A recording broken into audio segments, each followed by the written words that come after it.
السلام علیکم ورحمۃ اللہ وبرکاتہ۔ معزز سامعین و ناظرین، پیارے پیغمبر صلی اللہ علیہ وسلم نے ایک حدیث مبارکہ کے اندر ارشاد فرمایا کہ جو کوئی یہ چاہے کہ اس کے رزق میں فراخی اور کشادگی ہو اور دنیا میں اس کے آثار قدم تادیر رہیں، یعنی اس کی زندگی طویل اور عمر دراز ہو، تو اس کو چاہیے کہ وہ اپنے اہل قرابت کے ساتھ، اپنے رشتہ داروں کے ساتھ صلہ رحمی کرے۔ اللہ تبارک و تعالیٰ کی کتاب قرآن کریم اور پیارے پیغمبر صلی اللہ علیہ وسلم کی احادیث میں یہ حقیقت جا بجا بیان فرمائی گئی ہے کہ بعض نیک اعمال کے صلے میں اللہ تبارک و تعالیٰ اس دنیا میں بھی برکتوں سے نوازتے ہیں۔ پیارے پیغمبر صلی اللہ علیہ وسلم نے اس حدیث میں بیان فرمایا کہ صلہ رحمی، اہل قرابت کے حقوق کی ادائیگی اور ان کے ساتھ حسن سلوک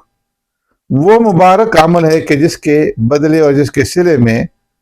اللہ تبارک و تعالیٰ کی طرف سے رزق میں وسعت اور عمر میں زیادتی اور برکت ہوتی ہے۔ رشتہ داروں کے ساتھ صلہ رحمی کی دو ہی صورتیں ہیں، ایک یہ کہ آدمی اپنی کمائی سے، اپنے مال سے اپنے رشتہ داروں اور اہل قرابت کی مالی خدمت کرے، اور دوسرے یہ کہ اپنے وقت اور اپنی زندگی کا کچھ حصہ ان کے کاموں میں لگائے۔ اس کے صلے میں اللہ تبارک و تعالیٰ اس انسان کے رزق میں، مال میں وسعت اور زندگی کی مدت میں اضافہ اور برکت پیدا فرمائیں گے، اور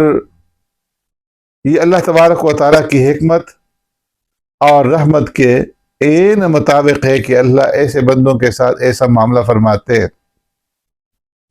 اسبابی نقطۂ نگاہ سے بھی یہ بات سمجھ میں آنے والی ہے، اور عام تجربہ ہے کہ خاندانی جھگڑے اور خاندانوں کے اندر جو الجھنیں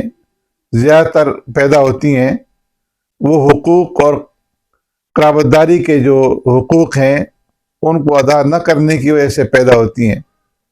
آدمی کے لیے دلی پریشانی اور اندرونی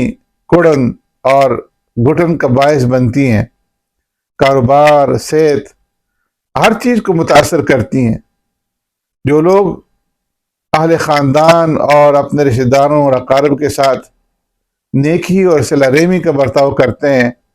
ان کے ساتھ اچھا سلوک کرتے ہیں، ان کی زندگی اطمینان اور سکون اور خوش دلی کے ساتھ جو ہے وہ گزرتی ہے، اور ہر لحاظ سے ایسے لوگوں کی حالات جو ہے وہ بہتر رہتے ہیں، اور اللہ تبارک و تعالیٰ کا فضل جو ہے ایسے لوگوں کے شامل حال رہتا ہے۔ تو اس لیے کوشش کیجیے کہ اپنے قرابت داروں اور اپنے رشتہ داروں کی جتنے بھی حقوق ہیں، جتنے آپ سے ہو سکتے ہیں، ان کو ادا کرنے کی کوشش کریں۔ اللہ رب العزت ہمیں عمل کرنے کی توفیق نصیب فرمائے۔